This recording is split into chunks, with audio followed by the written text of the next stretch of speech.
यसैमा म 3टा आइज भन्छु कि यसमा त्यो भनेको कुनै नयाँ लगानीकर्ताहरू हैन सानोतिनो लगानीकर्ताहरू पुँजी बजारमा आउन चाहन्छन् भने कुन शेयरमा लगानी गर्ने पहिला इन्फर्मेसन लिनु पर्यो उहाँले हामी निगाह राखिरहेछौँ हेरिरहेछौँ चलखेल भएको हेरिरहेछौँ आजसम्म कहाँ कारबाही गरेछ गरोस् न हामी चाहिरहेछौँ गरोस् त्यो बेला हाम्रो माओवादी गभर्मेन्ट भयो त्यो बेला बाबुराम भट्टराईजी अर्थमन्त्री हुनुभयो उहाँले जुवाको घर भनिदिनु भयो अर्थमन्त्री हुँदाखेरि अनि त्यो बेला शेयर चाहिँ यो कागजको टुक्रा जुन रेटमा पनि बेचिदिनु भन्यो हैन मान्छेले 1175 वटा घट्दा 292 मा आयो हैन 1 करोडको शेयर भएको मान्छे 2-3 लाख 4 लाख रुपैयाँमा झऱ्यो त्यो बेला मान्छे भागाभाग भए आत्महत्या गरे घरद्वार गयो खेत तर 1175 वटा 292 झरेर जो मान्छे टिके 292 वटा उनीहरूले 1881 को मुख हेर्न पाए हैन त्यो हाम्रो अग्रज लगानीकर्ताहरू हो तिनीहरुसँग हामी सिक्नुपर्छ अब बजार चलखेल गर्ने घटाउने एउटा समूह त्यसमा को लागेछन् हैन उहाँहरु लागेर चाहिँ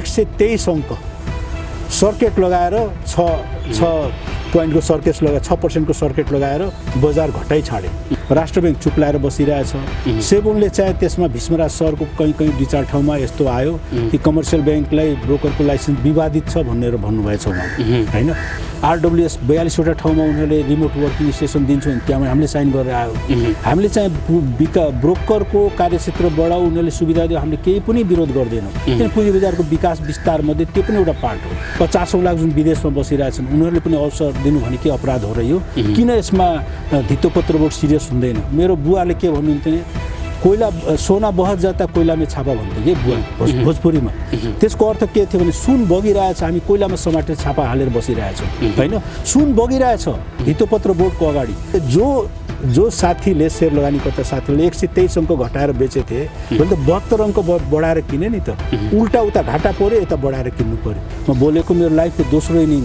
शेयर बजार हो पहिला गार्मेन्ट थियो दोस्रो इनिङ हो लास्ट इनिङ हो मैले जब पुँजी बजार के रे गार्मेन्टमा हुँदाखेरि त राम्रो नाम कमाई सबै नेपालमा चिन्छन् मैले गार्मेन्ट त्यसमा गर्नेहरू भन्दाखेरि पुँजी बजारमा पनि आजको दिनमा ममाथि धेरैले विश्वास गर्छन् त्यो विश्वास म तोड्दैन कतै न कतै धितोपत्र बोर्ड आफै चलखेल गरिरहेको जस्तो लाग्दैन अनि हामी पनि धितोपत्र बोर्ड घेर्न जाउँ यसमा दुईटा कुरामा हामी धितोपत्र बोर्ड घेर्यौँ के भन्दाखेरि एउटा चाहिँ तपाईको कालो धन को विज्ञप्ति आउँथ्यो कालो धनको आइरहेछ अहिले पनि बेला बेलामा बजार बढ्न थालेपछि आइहाल्छ एउटा कालो धन र एउटा चाहिँ बजार सारे बढ्यो होशियार भएर लगानी गर्नु त्यो भनेको मतलब लगानी नगर हैन इन्डाइरेक्टली त्यो मेसेज हो विज्ञप्ति आएकोले दुईटा विज्ञप्ति आएको थियो उहाँहरुको त्यो विज्ञप्ति आएकोले के भयो भने 88 पोइन्ट 1 घण्टा पनि लाएन सर्किट लाएर त्यो बेला 5% थियो 5% मा सर्किट लाएर बजार बन्द भयो धितोपत्र बोर्डले रियलाइज गरे कि उहाँहरुको सर्कुलर कति नराम्रो मिसलिड गर्दो रहेछ धन भनेको धन हो न कालो हुन्छ न सेतो हुन्छ धन भनेको लक्ष्मीजी हो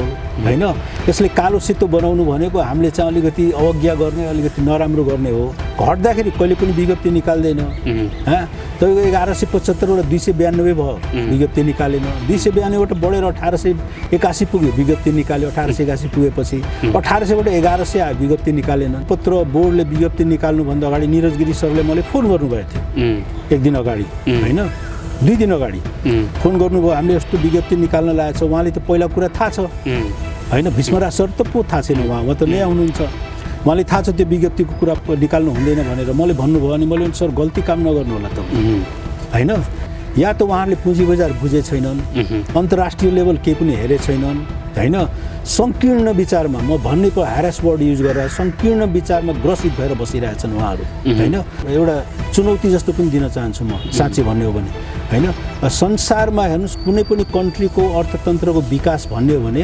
त्यो कन्ट्रीको तपाईको यो धितोपत्र बजार हेरे पुग्छ बम्बे स्टक एक्सचेन्जको 45,000 क्रस गर्दाखेरि त्यहाँ फेरि मिठाई सिठाई बाटेर राम्रो गरी सेलिब्रेट गरेर अनि त्यहाँ सुधारको कार्यक्रम त्यहाँ T+1 मा लाने भनेर सुधारको कार्यक्रम गरिरहेछन् हामी कहाँ के भन्दाखेरि यस्तो कुराहरू आयो भने के गर्छन् भने त्यसको एउटा विज्ञप्ति निकालेर धितोपत्र बोर्डले आफ्नो दायित्व सक्यो भनेर बस्छन् बुलिस ट्रेन्ड आउँदा बजार बढ्दाखेरि के हुन्छ भने खराब कम्पनीहरू पनि सँगसँगै बढ्छन् हैन तर त्यसमा तबै हाम्रो गाडा मेहनतको पैसा हो हैन हामीले एकदम पसिना बगाएर कमाएको पैसा हो हामी जुन पाए बढ्ला भनेर यस्तो शेयरमा जसको बोनस हिस्ट्री छैन डिभिडेन्डको हिस्ट्री छैन हैन एजीएम टाइममा गर्दिनन् भने त्यो शेयरमा लगानी गर्न हुँदैन त्यहाँ चाहिँ हाम्रो धितोपत्र बोर्ड राष्ट्र बैंक कन्सर्न हुनुपर्ने राइट दिएको त विगतमा तपाईँले थाहा छ होइन कतिले क्यान्सल गरे त्यस्तो कम्पनीलाई कारवाही गर्नुपर्छ कि अथवा त्यस्तो कम्पनीलाई नोटिस पठाउनु पर्छ कि जस्तो लाग्छ मलाई होइन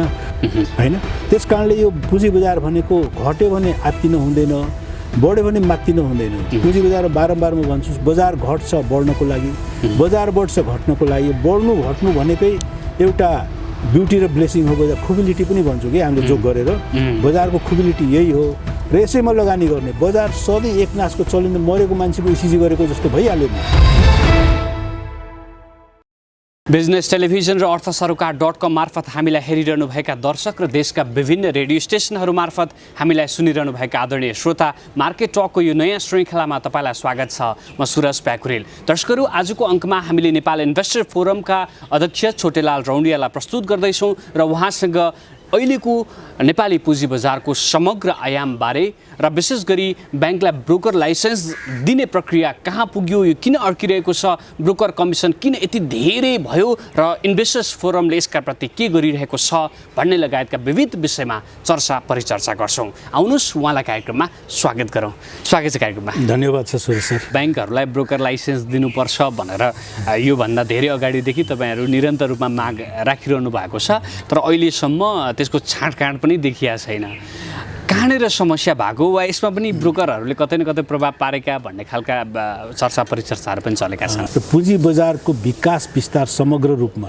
होइन यसले रोकिरहेछ कमर्सियल ब्याङ्कको सब्सिडिज मर्चेन्ट ब्याङ्कलाई ब्रोकर लाइसेन्स दिने कुरामा यो चाहिँ कस्तो भने आम लगानीकर्ताहरूको एक लगानीकर्ताहरूको माग हो अब यसमा तपाईँ कसरी हेर्नुहोस् भने यो आजभन्दा धेरै पहिला म पुँजी बजारमा लागेदेखि यो माग उठाइरहेको छु होइन म अग्रह भएर नि यसमा लागेको छु होइन र के भन्दाखेरि मैले आँखाले देखिरहेको छु कि पुँजी बजारको विकास विस्तार समग्र रूपमा यो कमर्सियल ब्याङ्कको सब्सिडीलाई ब्रोकर लाइसेन्स नदिएर रोकिरहेछ यो कुरा आन्दोलन पनि भयो हामी पनि आन्दोलन गऱ्यौँ दबाब समूहले पनि गर्यो अर समितिले फेरि त्यसमा 58 बुन्दामा कमर्सियल ब्याङ्कको सब्सिडीले ब्रोकर लाइसेन्स दिनु भनेर भन्यो राष्ट्र ब्याङ्कले पनि दिनु भन्यो नेप्सेले आह्वान पनि गर्यो 7 चुप लाग्यो त्यो बेला त्यहाँबाट तपाईँले भनेको प्रश्न ठिक जुन एउटा क्वेसन रेज गर्नुभयो कहीँबाट यो अदृश्य शक्तिले यसलाई रोक्यो त्यहाँबाट ब्रोकरको लाइसेन्स चाहिँ चलखेल भयो यताउता भयो त्यहाँ चाहिँ घुमाउरो पाराले यसलाई घुमायो अर समितिमा फ्याल्यो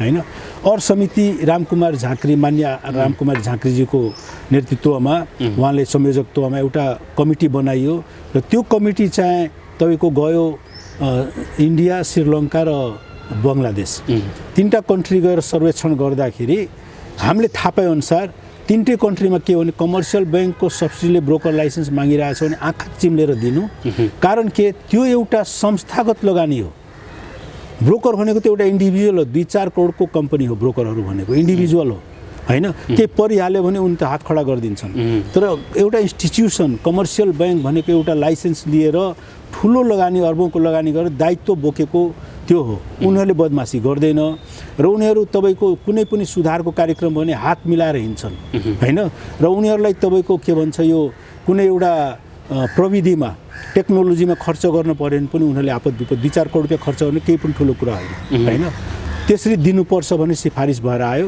रामकुमार झाँक्रीजी यहाँ फर्केर केही कन्डिसनहरू राखेर रिक्विजिटहरू कम्प्लायन्सेसहरू राखेर कमर्सियल ब्याङ्कले ब्रोकर लाइसेन्स दिनु भनेर त्यो कमिटीले पास गरेपछि के भयो भने 7मा नेप्सेमा आयो राष्ट्र ब्याङ्कले पनि भन्यो राष्ट्र ब्याङ्क चुप्लाएर बसिरहेछ 7ले चाहिँ त्यसमा भीष्मराज सरको कहीँ 2-4 ठाउँमा यस्तो आयो कि कमर्सियल ब्याङ्कलाई ब्रोकरको लाइसेन्स विवादित छ भनेर भन्नुभएछ उहाँले होइन मलाई के लाग्छ भने सर्वोच्च निकाय त उहाँभन्दा माथि त अर समिति हो नि त अर समितिले दिइसक्यो निर्णय त्यो पनि सर्वे गरेर अरू कन्ट्रीमा त्यसमा धितोपत्र बोर्ड पनि गएछ धितोपत्र बोर्डको रिप्रेजेन्टेटिभ पनि गएछन् अनि रामकुमारी झाँक्रीको अन्तर्गत लेखा अर्थ समितिको अरू मान्यहरू पनि 4-5 जना मान्यहरू गएछन् घुमेर आएछन् उहाँहरू श्रीलङ्का इन्डिया र बङ्गलादेश त्यसमा दिनु भनेर भनिसकेपछि पनि त्यो नमान्ने र यो अहिलेसम्म नदिने चलखेल गर्ने अथवा लुकाएर राख्ने अथवा त्यो विवादमा बनाउने भनेको त यो एउटा मलाई के लाग्छ भने राम्रो घटना होइन र पुँजी बजारको विकास विस्तारको लागि एउटा रोकेको जस्तो लाग्छ मलाई।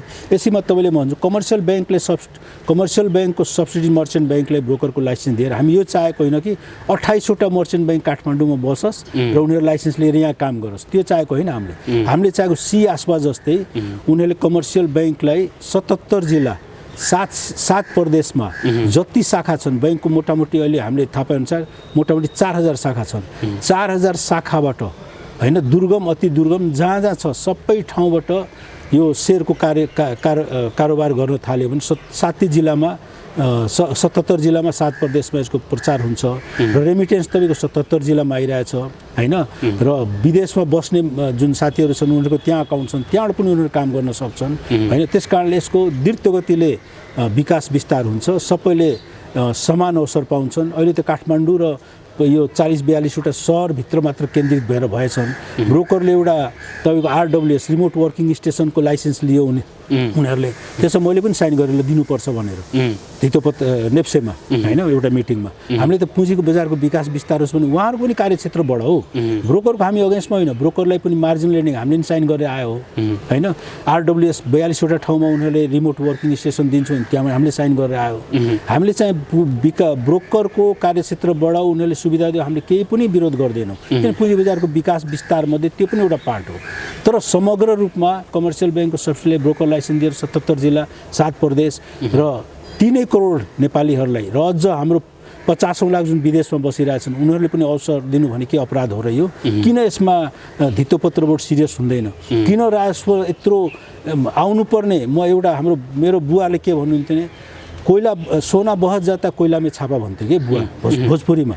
त्यसको अर्थ के थियो भने सुन बगिरहेछ, हामी कोइलामा समाटेर छापा हालेर बसिरहेछौँ होइन। सुन बगिरहेछ धितोपत्र बोर्डको अगाडि, यो सबै खोलिदियो भने त सुनै सुन हो छ। यहाँ तपाईँको क्यापिटल गेन ट्याक्स यति बढ्छ, नेप्से 7 CDS ब्रोकरको कमिसन यति बढ्छ, आम लगानीकर्ताहरू यति यसमा हुन्छन् होइन, जसको सीमा छैन। संसारमा यही भइरहेछ। हामी मात्र किन ढाकछोप गरेर बस्ने, किन एउटा ठाउँमा बसेर आफ्नो व्यक्तिगत कुराहरूलाई लादेर बस्ने, समग्र पुँजी बजारको विकास विस्तारलाई किन त्यो बुद्धि पुर्याउँदैनन् भन्ने कुरामा म चिन्तित छु।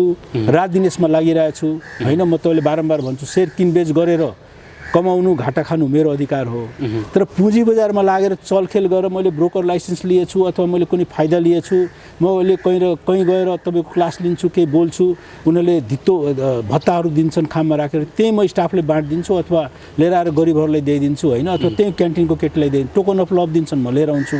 अरूमा मेरो मैले सरस्वती जानेको मेरो पेसा भएको भए म राख्थेँ, पेसा नभएकोले मेरो पेसा त सेयर किनबेच गरेर कमाउनु हो होइन, त्यो मेरो आफ्नो हो, त्यसमा मेरो अधिकार छ, म गर्छु। तर यो सेयर बजारबाट अरू कुनै चिज मैले आज तपाईँको मिडियाबाट फेरि एकपल्ट भन्छु, म कुनै पनि सुविधा कतिजनाले पहिला ब्रोकर लाइसेन्स पनि लिए, कतिजना त्यहाँको CEO बनिए होइन, विभिन्न छ नि त पास्टमा होइन। म चाहिँ त्यो कुनै पनि गर्नेवाला छैन। म यो वचन दिइरहेको छु, मेरो आवाज यो तपाईँ विश्वास गर्नुहोस्। म बोलेको मेरो लाइफको दोस्रो इनिङ सेयर बजार हो। पहिला गार्मेन्ट थियो, दोस्रो इनिङ हो, लास्ट इनिङ हो। मैले जब पुँजी बजार के अरे गार्मेन्टमा हुँदाखेरि त राम्रो नाम कमाइ सबै नेपालमा चिन्छन् मैले गार्मेन्ट त्यस गर्नेहरू भन्दाखेरि, पुँजी बजारमा पनि आजको दिनमा म माथि धेरैले विश्वास गर्छन्। त्यो विश्वास म तोड्दैन र त्यो विश्वास कायम राख्दै म पुँजी बजारको विकास विस्तारको लागि बाँचुन्जेलसम्म यो क्षेत्रमा काम गर्छु। मेरो लाइफको दोस्रो इनिङ भनिहालेँ, लास्ट इनिङ हो यो। र यसमा चाहिँ यो कमर्सियल ब्याङ्कको सब्सिडीले ब्रोकर लाइसेन्स र तपाईँको पुँजी बजारको विकास विस्तारमा निरन्तर लागिरहेको छु। त्यो गरेरै छोड्छु भन्ने तपाईँको प्रतिबद्धता? छोड्छु। जस्तो यहाँ हामीले धितोपत्र बोर्डका कमी कमजोरीहरू खोतल्दै गर्दाखेरि कतै न कतै धितोपत्र बोर्ड आफै चलखेल गरिरहेको जस्तो लाग्दैन? यो प्रश्नलाई पनि तपाईँले मुरी धन्यवाद छ, किनभने जल्दो बल्दो प्रश्न हो होइन। र केही विगतमा जान चाहन्छु। करिब 4 वर्ष अगाडि 1881 जब थियो नि हाइएस्टमा, त्यो बेला पनि विज्ञप्ति निकाल्यो धितोपत्र बोर्डले। त्यो बेला म यो सेयर लगानीकर्ता सङ्घमा म सल्लाहकार थिएँ, उत्तम मरियालजीको, अहिले पनि उहाँ अध्यक्ष हुनुहुन्छ, म सल्लाहकार थिएँ। अनि सल्लाहकार हुँदाखेरि मैले उहाँहरू साह्रै विश्वास गर्नुहुन्थ्यो यताउता। अनि त्यो बेला के भयो भने यो विज्ञप्ति निकालेपछि हामीले साह्रै खिन्न लाग्यो, किनभने अन्तर्राष्ट्रिय हामी हेरिरहेको थियौँ। अनि हामी पनि धितोपत्र बोर्ड घेर्न जाउँ यसमा। दुईवटा कुरामा हामी धितोपत्र बोर्ड घेर्यौँ। के भन्दाखेरि एउटा चाहिँ तपाईँको कालो धनको को विज्ञप्ति आउँथ्यो कालो धनको आइरहेछ अहिले पनि बेला बेलामा बजार बढ्न थालेपछि आइहाल्छ एउटा कालो धन र एउटा चाहिँ बजार साह्रै बढ्यो होसियार भएर लगानी गर्नु त्यो भनेको मतलब लगानी नगर हैन इन्डाइरेक्टली त्यो मेसेज हो यो कुरामा धितोपत्र बोर्ड चाहिँ हाम्रो साथीहरू पुरै घेर्न गए हैन त्यही दिन म के थियो भने बडा रोचक प्रसङ्ग छ यो म चाहिँ आर्टिकल लेखेर म आर्टिकल त्यहाँ अपलोड गर्दै थिएँ म हैन त्यो आर्टिकल अपलोड गर्दा गर्दा बजार वारर घटेर त्यो विज्ञप्ति आएकोले दुईटा विज्ञप्ति आएको थियो उहाँहरूको त्यो विज्ञप्ति आएकोले के भयो भने 88 पोइन्ट 1 घण्टा पनि लागेन सर्किट लाएर त्यो बेला 5% थियो 5%मा सर्किट लाएर बजार बन्द भयो अनि म त आर्टिकल लेखेको कामै लागेन हैन म त के भने रेगुलर लेखक होइन एउटा आर्टिकल लेख्नले मैले 5 दिन 7 दिन लाग्छ हैन म कहिलेकाहीँ मनमा लाग्यो भने राति बसेर लेख्छु त्यही अपलोड गर्न गएको आधा गर्ने बित्तिकै त्यो सबै वार बजार गरेर बन्द गरेपछि त मैले त त्यो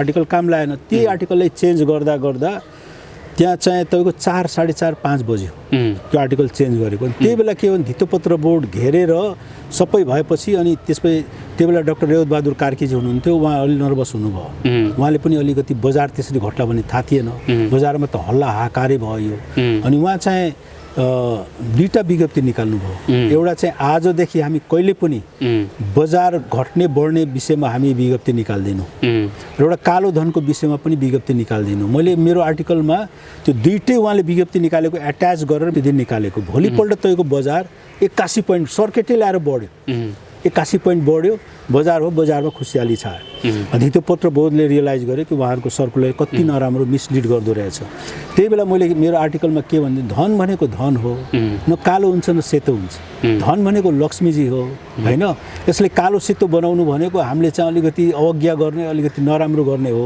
र रह्यो के भन्दाखेरि स्रोतको कुरा स्रोत त जो सम्बन्धित निकायहरू छन् उनीहरूले जहिले पनि खोज नीति गर्न सक्छन् 10 लाखको चेक त यो त त्यो सबै छँदैछ नि हैन त्यसकारणले यसमा समस्या छैन तपाईहरुले धितोपत्र बोर्डको कामै हैन कालो धन सेतो धन भन्ने उसको काम हो त यसमा कुनै पनि त्यो छैन नि उसले चाह्यो भने त गोप्य रूपले जे पनि गर्न सक्छ अधिकार छ हामी विरोध पनि गर्दैनौँ हैन र त्यसपछि तपाईले भने प्रश्न घट्दाखेरि कहिले पनि विज्ञप्ति निकाल्दैन तपाईको 1175 बाट 292 भयो विज्ञप्ति निकालेन 292 बाट बढेर 1881 पुग्यो विज्ञप्ति निकाल्यो 1881 पुगेपछि 1800 बाट 1100 आयो विज्ञप्ति निकालेन भन्दाखेरि उहाँले पहिलाको कुरा बिर्स्नु भयो यो कुरा भीष्मराज सर आएपछि म जान्छु र यसमा तपाईले एउटा अरु जानकारी गराउन चाहन्छु तपाईको अर्थ सरकारलाई किनभने यो बडा इम्पोर्टेन्ट छ के भन्दाखेरि त्यो धितोपत्र बोर्डले विज्ञप्ति निकाल्नु भन्दा अगाडि निरज गिरी सरले मलाई फोन गर्नुभएको थियो एक दिन अगाडि हैन 2 दिन अगाडि फोन गर्नुभयो हामीले यस्तो विज्ञप्ति निकाल्न लागेको छ उहाँले त पहिला कुरा थाहा छ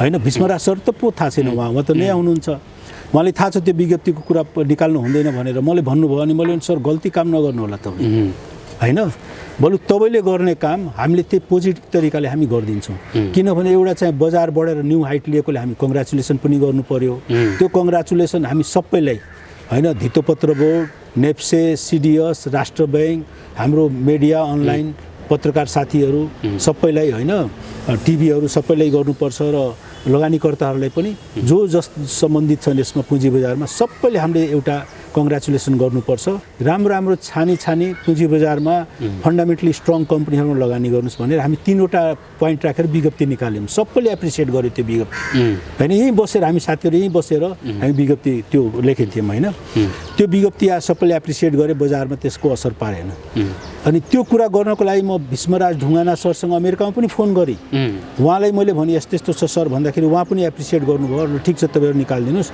हामी मन्जुर छ हामी धितोपत्र बोर्डबाट हामी विज्ञप्ति निकाल्दियौँ निकालेनन् तर 2 दिनपछि फेरि विज्ञप्ति आएरस् हैन यो कुराहरू कस्तो भने बडा अचम्म के एउटा जवान पनि त हुन्छ नि हैन र हामीले विज्ञप्ति निकालिदिएपछि उहाँहरूले के त्यस्तो त्यो परेछ र हैन गर्नुपर्ने त्यही बीचमा के भयो भने उहाँले गर्नुभयो त्यसपछि राष्ट्र ब्याङ्कबाट तपाईको त्यहाँ मार्जिनल कलको विषयमा रिभ्यू गर्ने समीक्षा गर्ने भन्ने कुराहरू आयो हैन त्यसको केही दिनपछि तपाईको यो योजना आयोगको उपाध्यक्षज्यूको पनि एउटा बयान आइदियो हैन अनप्रोडक्टिभ सेक्टर भनेर अब यो कुराहरूले गर्दाखेरि हामी के दुखी छौँ भने या त उहाँहरूले पुँजी बजार बुझे छैनन् अन्तर्राष्ट्रिय लेभल केही पनि हेरे छैनन् हैन संकीर्ण विचारमा म भन्ने पर ह्यारेस वर्ड युज गरेर संकीर्ण विचारमा ग्रसित भएर बसिरहेछन् उहाँहरू हैन उहाँहरूलाई त्यस्तै छ भने म डिबेट गर्न तयार छु यस विषयमा तपाईँको मिडिया मार्फत भन्छु ल बसौँ एउटा यसमा राष्ट्रिय बहसको एउटा कार्यक्रम बनाऊ र गरौँ यसमा डिबेट। यो साँच्चै पुँजी बजार अनप्रोडक्टिभ सेक्टर हो, साँच्चै यो हाम्रो अर्थतन्त्रको लागि क्यान्सर हो कि यसमा त्यो हो भनेर भन्नु पर्यो उहाँहरूले। हामी चाहिँ त्यसको डिबेट त्यो गर्छौँ, बचाउ गर्छौँ भन्ने म चाहिँ एउटा चुनौती जस्तो पनि दिन चाहन्छु म, साँच्चै भन्ने हो भने होइन।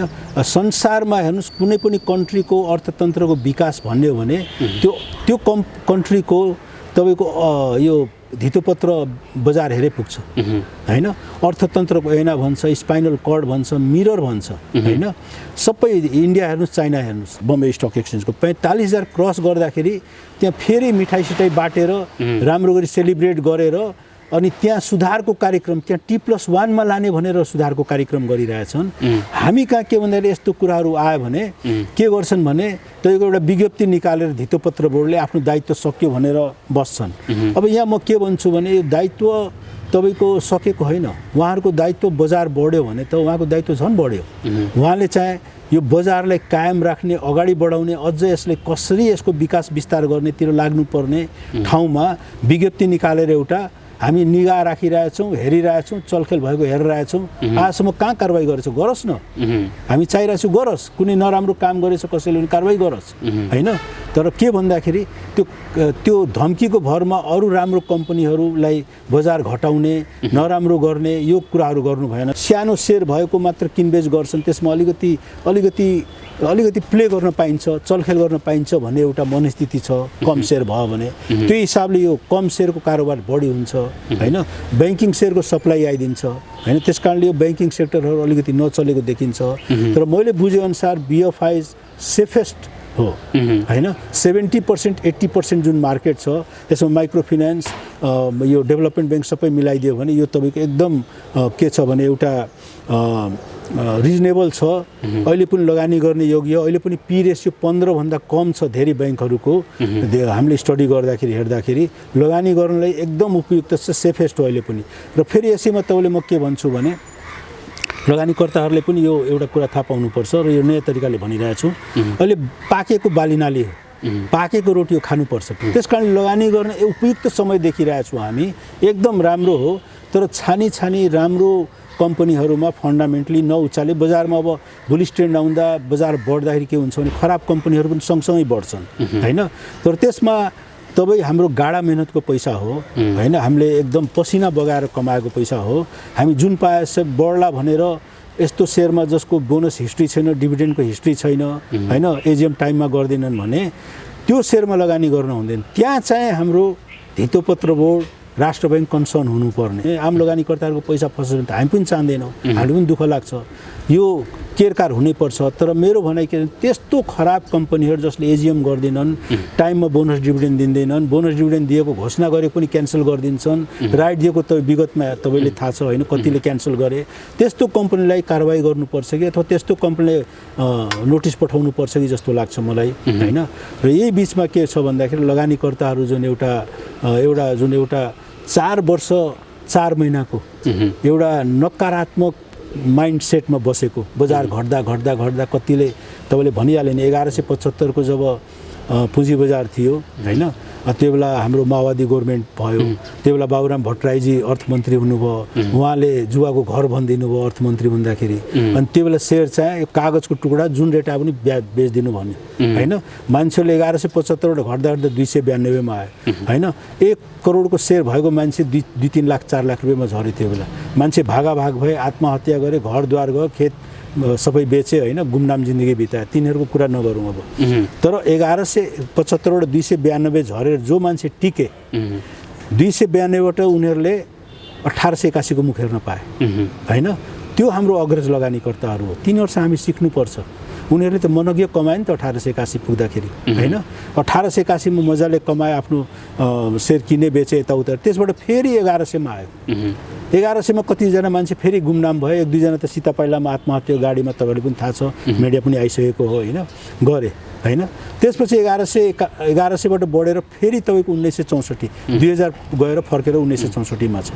भन्दा जो लगानीकर्ताहरू सधैँको लागि पुँजी बजारमा इन भएपछि आउट नहुने लगानीकर्ताहरूको लागि यो पुँजी बजार मनोज्ञ कमाइदिन्छ, कोही पनि घाटामा जान्दैनन्। एउटा चाहिँ धैर्य धीरताका साथ लामो समयसम्म लाग्नुपर्छ। यसमा बजार घटिहाल्यो भने आत्तिने, बढिहाल्यो भने मात्तिने। अब अस्ति एक दिन चाहिँ यो विज्ञप्ति आयो होइन, हामी राष्ट्र ब्याङ्क थियौँ, राष्ट्र ब्याङ्कबाट हामीले विज्ञप्ति फेरि निकाल्यौँ होइन, नआत्त भनेर राष्ट्र ब्याङ्कले पनि हामीले जे कुरा भने विज्ञप्ति निकाल्यौँ। त्यही दिन बजार चाहिँ अब बजार चलखेल गर्ने घटाउने एउटा समूह, अब त्यसमा को लागेछन् होइन, उहाँहरू लागेर चाहिँ 123 अङ्क सर्किट लगाएर 6% सर्किट लगाएर बजार घटाइ छाडे। त्यो बेला मलाई साह्रै मन दुखे थियो त्यो बेला। कारण के भने लगानीकर्ता साथीहरूले त्यो सेयर किन फ्याले, किन आत्ते, किन त्यस्तो डराए होइन। न सुनामी आएको थियो, न भूकम्प आएको थियो, न चट्याङ परेको थियो, किन डराउनु पर्यो त्यसरी। भोलिपल्ट के भयो भने त्यही हाम्रो विज्ञप्ति हामी बजारमा कुरा गऱ्यौँ, राष्ट्र ब्याङ्कले पनि अलिकति भन्यो होइन, उनीहरूको पनि मिडियामा आयो, सबैको आएपछि भोलिपल्ट फेरि 72 अङ्क बढ्यो। भन्दै जो साथीले सेयर लगानीकर्ता साथीहरूले 123 अङ्क घटाएर बेचे थिए, भोलि त 72 अङ्क बढाएर किने नि त। उल्टा उता घाटा पऱ्यो, यता बढाएर किन्नु पऱ्यो होइन। त्यस कारणले यो पुँजी बजार भनेको घट्यो भने आत्तिनु हुँदैन, बढ्यो भने मात्तिनु हुँदैन। पुँजी बजार बारम्बार म भन्छु, बजार घट्छ बढ्नको लागि, बजार बढ्छ घट्नको लागि। बढ्नु घट्नु भनेकै एउटा ब्युटी र ब्लेसिङ हो। बजार खुबिलिटी पनि भन्छु कि हामीले जोग गरेर, बजारको खुबिलिटी यही हो र यसैमा लगानी गर्ने। बजार सधैँ एकनासको चलिँदा मरेको मान्छेको इसिजी गरेको जस्तो भइहाल्यो नि। पुँजी बजार बढ्नु घट्नुमा नि हामीले कमाउने हो होइन। त्यस कारणले यो पुँजी बजार बढ्यो भने हामीले अलिकति राम्रो गरी अलिकति बजारमा अलिकति स्टडी गर्ने, इभ्यालुएसन गर्ने, फन्डामेन्टली स्टडी गर्ने, आफूभन्दा अग्रज लगानीकर्ताहरूसँग सोध्ने। यसैमा म 3टा आइज भन्छु कि यसमा। त्यो भनेको कुनै नयाँ लगानीकर्ताहरू होइन, सानोतिनो लगानीकर्ताहरू पुँजी बजारमा आउन चाहन्छन् भने कुन सेयरमा लगानी गर्ने पहिला इन्फर्मेसन लिनु पर्यो उहाँले। त्यो इन्फर्मेसन पनि राम्रो गरी भरपर्दो स्रोतबाट बुझबाझ गरेर लिनु पर्यो। म यो एउटा सेयर किन्छु भनेर त्यो सेयर किन्ने हो भने त्यो सेयरको विषयमा राम्रो नराम्रो कोसँग थाहा पाउने त? विज्ञहरू स्टडी गर्नु पर्यो होइन। त्यो भनेको एउटा इन्टरेक्सन। अब हामीसँग सोधौँ, मेरो त 24 घन्टा फोन अन हुन्छ। राति म सोद्धाखेरि मेसेन्जर यताउता कतार दुबई कहीँको पनि साथीहरूले सोध्छन्, म मेसेन्जरमा भाइबरमा एन्सर गरिराखेको हुन्छु होइन। अहिले पनि मैले साथीहरू सोधेको हुन्छन्, म पर्सनली पनि एन्सर गरिराखेको हुन्छु होइन। म दायित्व ठान्छु आफ्नो। त्यस कारणले हामी जस्तो अरू मान्छेहरू थुप्रै छन्, मभन्दा पनि अग्रज हो। म त 10 वर्ष मात्र भयो होइन।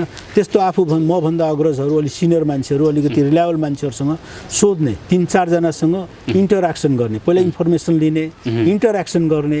त्यसपछि आफ्नो दिमाग एउटा क्लियर गरेर आफूले मनमा लाग्छ कि मैले सही छु, म इन्टरेक्सन गरेर अरूले भनेको कुरा मात्र आँखा चिम्लेर लगानी गर्ने होइन, आफ्नो मनबाट थम्याएर ठिक छ भनेपछि अनि मात्र इन्भेस्टमेन्ट गर्ने। त्यसकारण इन्फर्मेसन, इन्टरेक्सन, इन्भेस्टमेन्ट, यो 3टा कुरा लगानीकर्ताहरूले बुझ्नुपर्छ। आफूले पनि स्टडी गर्ने बानी गर्नुपर्छ। आजभोलि टेक्निकल क्लासहरू छ, फन्डामेन्टल क्लासहरू छ। बजारमा जाँदाखेरि आफूभन्दा अग्रजहरूसँग सोध्नुपर्छ। अब त अहिले अनलाइन भयो, बजारमा जाने कुरा होइन, कोभिडको कुराहरू हो। त्यस कारणले घरैमा बसेर पनि फोन मार्फत गर्न सक्नुहुन्छ, भाइबर मेसेन्जरहरू छ गर्न सक्नुहुन्छ। हामी त सधैँको लागि खुला छौँ, केही छैन। यसरी म मेसेज दिन चाहन्छु लगानीकर्ताहरूलाई, किनभने गाडा मेहनतको पैसा हो, खुन पसिना बगाएको पैसा हो। धेरै बचत गरेर अब हाम्रो गृहिणीहरू, हाउसवाइफहरू, स्टुडेन्टहरू होइन, अब यो गभर्मेन्ट इम्प्लोइज, प्राइभेट इम्प्लोइजहरू, पुलिसहरू छन्, आर्मिजहरू छन् होइन। उहाँहरू म एयरपोर्टकै छ हेलिकप्टर उडाउनेहरू होइन, मेन्टेनेन्स गर्ने उहाँहरू आउँछन्, उहाँहरूको क्लास लिँदै यहीँ घरमा हुन्छन्, बाहिर बोलाउँछन्। पुलिसहरू साथीहरू कतिजना छन् बोलाउँछन्, पुलिसमा काम गर्नेहरू होइन। ब्याङ्कको साथीहरू हुन्छन्। हाउसवाइफ 50 जनाको एउटा समूह छ, उहाँहरूले हामीलाई जहिले पनि इन्टरभ्यू बोलाएर कुराहरू गर्छन्, उहाँहरूले भन्छु हामीले। हवस् त, तपाईँको यो व्यस्त समयका बावजुद पनि हामीलाई समय दिनुभयो, धेरै धेरै धन्यवाद छ। धन्यवाद छ, तपाईँले पनि धन्यवाद छ। हवस् त दर्शकहरू, यो विशेष संवादसँगै आजका लागि हाम्रो कार्यक्रमको निर्धारित समय सकिएको छ। कार्यक्रम सम्बन्धी केही सल्लाह सुझाव वा प्रतिक्रिया भई स्क्रिनमा देखाइएको हाम्रो ठेगानामा सम्पर्क गर्न सक्नुहुनेछ। कार्यक्रमका सम्पूर्ण युनिटसँगै म सुरज प्याकुरेल पनि बिदा हुन्छु। नमस्ते।